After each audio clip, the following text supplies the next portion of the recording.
खून अभियो है बा, ना शौक बदलल बा ना जुनून।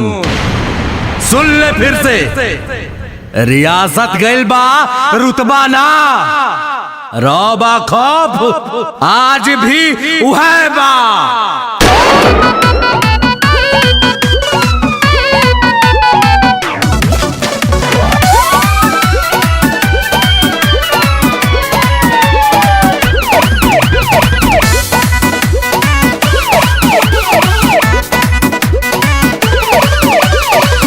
भोजपुरिया डरिला खाली बाप से, साँच खाती लड़ जाई केहू के बाप से।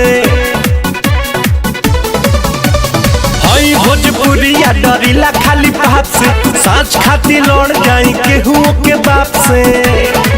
तो पीछे हटम न के तनो झमेल होई,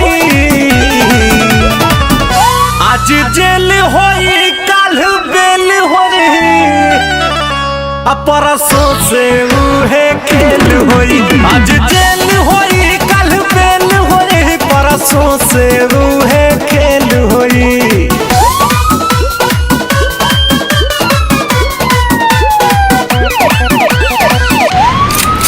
हथियार तो खाली शौक खातिर रखीला बाबू, खौफ खातिर नमवा काफी बा।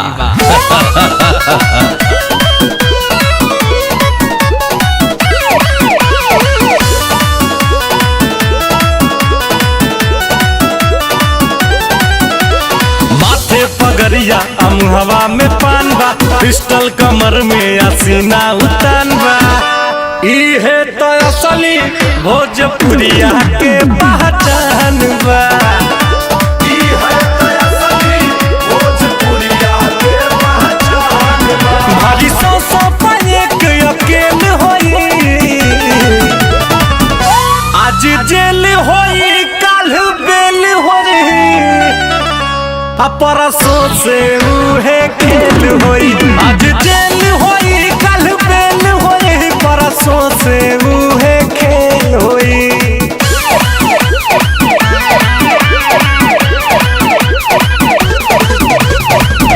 शिवपुर वाले जमीन पे होटल बना।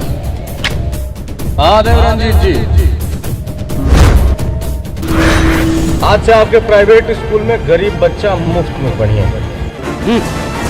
ई ना हो सकला। हमारे दोस्ती का फायदा उठा लिया बाबू, कैसे कि हमारे दुश्मनी का नुकसान तू सह ना पैबा।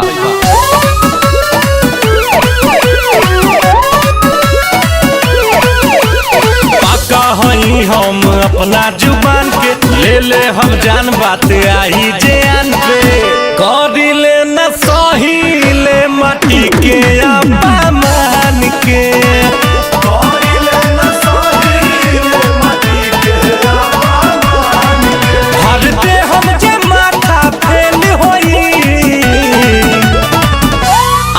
जेल होई काल बेल होई,